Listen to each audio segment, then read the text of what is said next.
Hi, it's Andy. Hi, it's Dave. Hi, it's Kirk. Welcome to the A.D.K channel, and today we are checking out or doing the review of the album Judgment by Lovebites, Japanese band, and the album comes out 22nd of February on Victor 22nd of February. There we go. JPE Records Limited. Yeah, it's about a week's time from when we're doing this actual review. So we'll kick it off around the table. I'm going to kick off to start with about my thoughts of the album. So we'd obviously done Judgment Day as a single. We was a big fan of the actual song as far as the track. The music video was very interesting. Did some real interesting stuff. Didn't quite get the story elements of it when we did the video, but it was a very interesting video.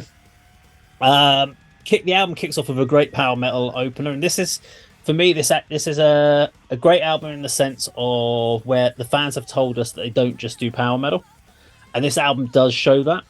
And I did get a little bit concerned going into the album by the time we were at sort of track 3, because I just had 3 songs of power metal, and power metal is probably one of my least favorite styles of metal. It's great for like 1 or 2 tracks over a course of a few hours, but a whole album of power metal feels very, very samey to me. So I was getting a bit concerned on the first 3. So we had We Are the Resurrection, great power metal opener, very grand, very theatrical. Then launches into a bit more of a classic thrash style, brutally fast track, very, very, very fast. Great mid-sections, and again, solos. Rather than take it track by track, I have to say solos on this album were amazing. They were phenomenal, the solos. I didn't find a bad solo at all. Judgment Day, great track, we talked about before. Spirit Lives On, very classic power metal, so it's not very modern power metal. It was more of a kind of taken back in stylization. But again, I think my worry at this point was getting into this track 3. I was starting to lose stamina as a listener because I was just getting beaten over the head with this power metal fastness. So I was really glad when the 4th track kicked in, Wicked Witch. Loved the intro, kind of new wave of British heavy metal gallop. So I was getting this kind of old Iron Maiden kind of, which I loved, because it straight away made me go, wait, thank God for that. I've got something different than power metal. And I thought they did it great. There was a keyboard chord change in it, which actually reminded me of Journey's Separate Ways. So if you're ever unsure what I'm talking about there, just check out the song Separate Ways. It's not specifically how it's played. It's just the chords are exactly the same, and they're spaced exactly the same as distance apart. Great, nice vocal layering on that particular track. I really liked how the vocals were layered up, and the dual guitar parts were really nice on the track. Stand and Deliver had an amazing dirty bass intro. I love the sound of the bass on that. That was just dirty, gritty, real intense drum fills, going into this crazy pick slides, and then it kicks off gang vocals, great hard metal riffs. Kind of reminded me of Hardwired to Self-Destruct era Metallica. That was the kind of vibe I was getting from that track. So great solo, just a classic metal solo on that one. Victim of Time, back to power metal, and actually having had 2 tracks that were not power metal, I was actually ready for that track now. I was actually able to take that one on board and enjoy it. And it didn't feel overly long, which is sometimes can happen with power metal tracks. And then really we've got a bit more new wave of British heavy metal on the tracks. Before I get to my favourite track, we'll talk about the couple of the last ones. Dissonance, kind of Avenged Sevenfold style track. Again, really liked it. Soldier Stand Solitary had the best intro of any track on the album for me. I thought that was brilliant. Reminded me of Iron Maiden for some reason again. So I've had a couple of Iron Maiden references in here, which is great. But my favourite track on the album was My Orion. Kind of reminded hard rock, 80s metal. Absolutely. I just put this one word. Loved it. Best solos on the album. Best chorus as well on the best album. Choruses. I mean, there are things on the album I would change, personally. That's down to my preference. There's certain things I still find the vocals a little bit harder for me. They're just not really my sort of style of vocal. But I do know that a lot of people like the vocals on the album. But for me, guitar work was phenomenal. Drums and guitars, everything just sounded great on the album. But there are a little bit too many power metal songs for me. But it was a good balance overall. Maybe if they'd 3 power metal songs straight on the off, maybe if they'd broken that up would have helped it out. But I did really enjoy the album. Kirk? There are two faces to this band, really, aren't there? Two sides. 'Cause when you listen to the opening title track with that military drum snare and really aggressive guitars, and they've got a real venomous hiss to them, that is basically a technical thrash band. Yeah. And what I found with this album is it quickly establishes a pattern where on alternate songs you'll get one where they're going for the real high speed mid-80s thrash metal. For example, you know the song that you said reminded you of Metallica's Hardwired to Self-Destruct, Stand and Delivered. I've written down here, reminds me of Dystopia, Megadeth's 2016 album from the same year. Okay, yeah. So we obviously had a similar opinion of that, and the drummer is fantastic in this band. Absolutely magnificent. The energy, like when you listen to track number 1, you're like, this is outstanding. But even then, you're thinking, can I listen to 10 songs like this all at the same pace? And I feel they are a bit one-dimensional in the end, because they're just trying to use that up-tempo drama for all 10 songs. I disagree with you, Dave. I don't think they deviated at all from style. The one song that we all like, Judgment Day, experiments with a prog metal interplay of finger tapping bass and down-tuned palm muting. But it needs more of that. The heavy songs I really enjoy. Dissonance, you just said, Avenged Sevenfold. That reminds me of the Anthrax song Gung Ho from their 1985 album Spreading the Disease. Fantastic. I actually wrote down as well, if only Megadeth could still capture this type of energy, this type of sound. There are some really innocuous songs on here, though, that are just fillers. The ones to me, Wicked Witch, Victim of Time, Lost in the Garden. These are, look at the pattern of this that I'm noticing. Track 4, track 6, track 8. And in between, they've got these stunning thrash metal songs. Okay. But those songs are forgettable. And there's a real problem that this band encounter. I don't hear too many memorable choruses. Power metal is all about memorable choruses. That's why my Orion stands out so much, and especially track number 1. Soldier stands solitarily. I quite enjoyed that. Yeah. Again, great songwriting here. The structures are quite easy to understand, aren't they, after 3 or 4 songs? But another problem with this album, the average song length on this album is over 5 minutes. Absolutely unnecessary. There's no way that Wicked Witch needs to be 5 minutes and 34 seconds. And it's just because they're putting in an extra minute of shredding guitar solos. Yeah, I enjoyed them in the first 5 tracks. And towards the end, I'm not even listening. It's like they've run out of ideas. Doesn't matter how good the musicianship is. If you are just putting guitar solo for no reason, then you're going to lose. I'm just going to lose interest.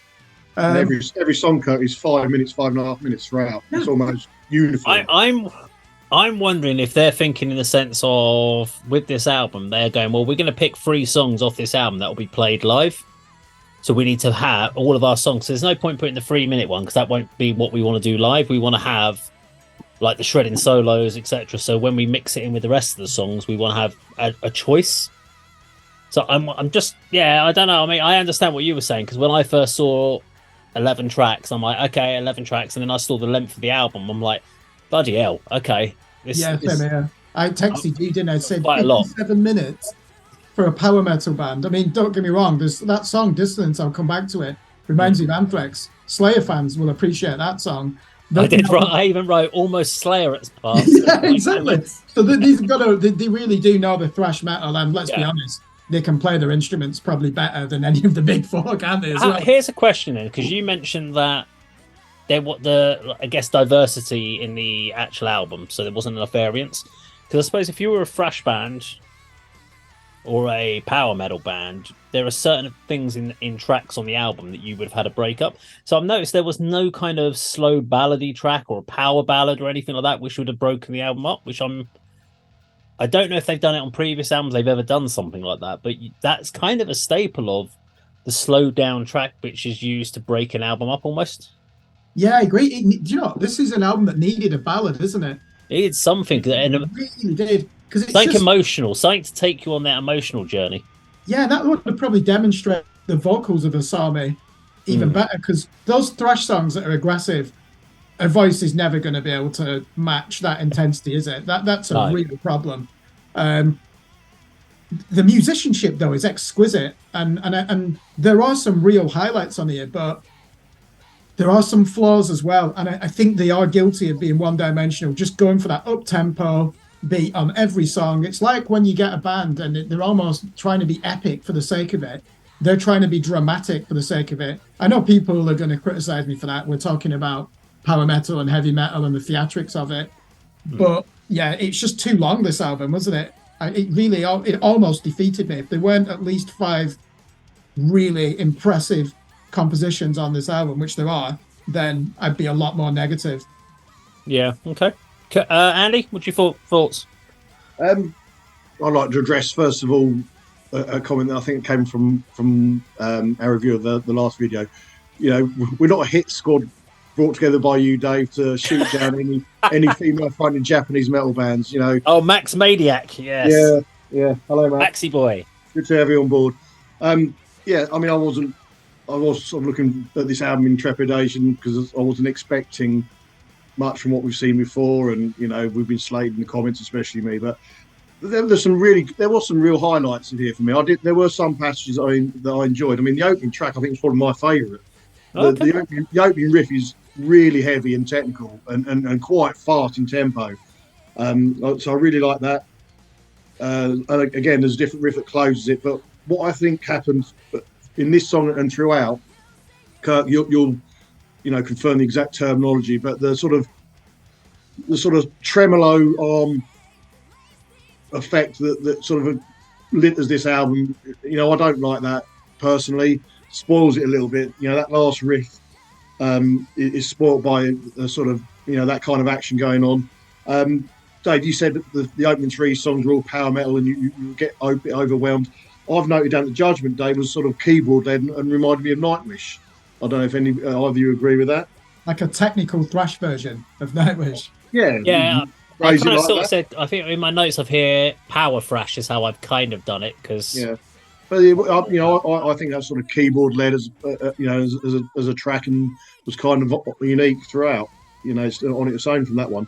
I mean, the vocals on that track and also on Lost in the Garden, I actually quite like because she actually reins it in a bit. She's not trying to hit those high notes at the very top of her range, which is why, in my opinion, she sounds strained and struggling. You know, through much of this album. But there are some vocal passages in certain songs that I think are really good when she sort of lowers it down a bit and sort of sits in the middle of her range. You know, Wicked Witch, you mentioned the Iron Maiden reference. I thought it sounded very much like The Trooper. Yeah.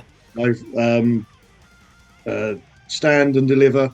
I've got sort of, you know, you mentioned Metallica. I'm not familiar with that particular album, but I've got sort of Bay Area thrash. That's what that particular song reminded me of, and obviously there's power metal throughout. But yeah, there's some songs I will go back to on this album. I'm not going to lie and say I'm a huge fan of it, but it certainly opened my eyes or opened my ears to this band in a more sort of fair approach. Whereas, you know, we were thrown in, I think, previously with reactions. I think this is the first album we had reviewed for this band. We've had a few reaction videos, and, you know, I've just been taken aback a little bit. But having time, to listen to this and analyse it on 3 occasions, you know, there's certainly some positives I can take from it and some tracks I'll go back to. I mean, I think I would say from all 3 of us, we can certainly agree that there is an immense talent within this particular band. Whether musically it's the right sort of music that we would listen to, considering our backgrounds of what we listen to, from whether it's death, whether it's doom, whether it's prog rock, prog metal. The one thing that we don't talk about that we listen to as a general thing has been power metal. Power metal is one of the things that none of us have actually said is our kind of our main thing. We are all aware of power metal, but not something that we listen to on a regular basis. So it's a little bit more challenging from that point. I was just having to think about what you said, Andy, about vocals, and I'm just wondering whether or not one of the things that kind of, not specifically with Lovebites, but although it is one of the things that she does, vocalists that use or overuse vibrato. So whenever they go for that big high notes and stuff, they have just constantly got to use that vibrato rather than holding that note clean. that bugs me when a singer does that too often. I think there's times for vibrato, but when they use it all the time, every time they go to a high chord, because when you talk about sort of singers who can hit the big notes, Tarja, Floor, and they don't use vibrato when they hit those big notes. They do occasionally, but they'll use it for effect, not for every time they go up. And I'm just wondering if that might be also one of the reasons when we pick it, because we hear it as a wavering in the vocal tone. And some people do it as planned, and some people it just happens every time, and it's unplanned vibrato because they're trying to hold that note, and it's them forcing more power through to keep forcing it back up. I don't know what the case is in this case, but that's the thing. When every time I think about with the Lovebites songs, when I'm hearing her sing, is there's just remembers vibrato just constantly being there, and I'm wondering if that's something could be one of the elements that puts us off a little bit. That's overall, sorry. I was going to say, it's not a sort of analysis I've heard before, but that's a technique you think where you can hit a high note, but you haven't got the ability to sort of sustain it or tick in the box as to that's what this song requires. I've heard it as from people do it where you hear them get to that note, but they're struggling. So what they do is it starts to dip back down, so they push more volume, and so they get this vibrato sound, which isn't actually planned vibrato, controlled vibrato. I'm not saying that the singer of Lovebites is doing uncontrolled vibrato. If she's doing it, I'm sure it's planned, but it's just what we're explaining here. But it's whether or not that might be one of the things we're hearing that might put us off a little bit about the amount of vibrato being used. But I know a lot of vocal coaches absolutely love her vocal style, so that's fine. Obviously, she's a good singer. We need to score this then. So we score our albums out of 4 categories. It's either a bin it, which means we hated the album, it was awful, get rid of it. It's not even worth producing. A trade it, which means it's a good album, but it's just not for us, and we'd want to give it to someone who'd really enjoy it. A stream it, because there's enough on the album for us to want to check it out again, but potentially not buy it. And of course, the final scoring is a buy it, because we absolutely love the album and we want to own it. Let's kick it off alphabetically. Over to Andy. What's your score? If I had a physical copy of this, I would trade it for something that I would like. But there's some tracks I would stream. So I would put that as a trade it then, the way you've explained that. Okay, so you want to trade it. For me, it's a stream it. There is enough on there that I would go out and buy or stream or use. There's enough tracks. It was a close one for me. It was effectively just 50% of the album that I enjoyed and liked, and normally it's 50% or above is a buy it for me, but I think for me with the stylization it's a stream it. There's enough tracks on there that I would definitely go back, and I can see myself definitely like Wicked Witch, Stand and Deliver, Maya Ryan and Soldier Stand Solitary will be stuff that I will stream on a future basis, or actually we won't because we actually got the album, so we've actually got it, so I don't need to, but it's the sort of thing that I would do. Kirk, yourself? Yeah, like Andy, I'm torn, but when I look at the notes I made for this album, it has an aggregate score of almost 7 out of 10, so that's got to be a stream it. You know, that shows that I've enjoyed more than half of this album. I wouldn't buy it, but the musicianship is excellent, and there's some really good thrash metal moments on here, so I'd be happy to stream this. Okay. So as a channel, it's definitely a stream it. I think if you are a power metal fan, you're gonna be a buy it. I think generally there's enough there for power metal fans. For the non-power metal fans, there's enough there for you to stream it. And if you're a new metal fan or something like that, it's not for you. Or if you're a real kind of death head, I don't think this is really your sort of area. But power metal fans are gonna love this album, and I would assume, based on what we've heard for previous songs like Thunder Vengeance and When Destinies Align, I think the Lovebite fans are going to really enjoy this album. So there we go. If you like this video, please do like, share, and subscribe. And if you hate this video, leave us lovely, wonderful comments. Max, I'm talking to you. Leave those wonderful comments. I can't wait to see what you write. And we'll see you on a video sometime very soon. Take care.